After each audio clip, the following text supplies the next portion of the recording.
भाउजू अरे भाउजू खोइ यहाँ हुँदो रहेछ त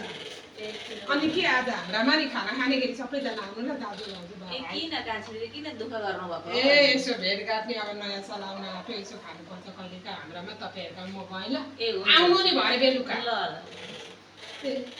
ल भाउजू अनि के पुलाउ बनाउने कि नरिवल बदामहरू अलिअलि अस्ति ल्याएको छ होला नि धेरै हाल्नु ल ए ल ल छ म गएँ नि फेरि कति माग्न के भन्छन् ल आलु मटरको अचार बनाउने अनि यसो छुट छ कि छैन ए यति बटाम पिसेर राखेको छु मैले लिएरै आउनु ल म गएँ अब म आउँदिनँ नि बोलाउन फेरि ल ए भाउजू ला कति माग्नु भन्नु त घिउ छ अलिकति त्यो पुलाउमा लगाउनु होइन तपाईँकोमा खाने कि मेरामा खाने हो यसो गर्नु न बरु नि सबै परिवार लिएर यहीँ आउनु हो म बनाउँछु ल यहीँ बनाउँछु होइन हाम्रैमा आउनु न होइन यहीँ आउनु न यहीँ सबै परिवार लिएर आउनु यहीँ आउनु यहीँ पकाउँछु है म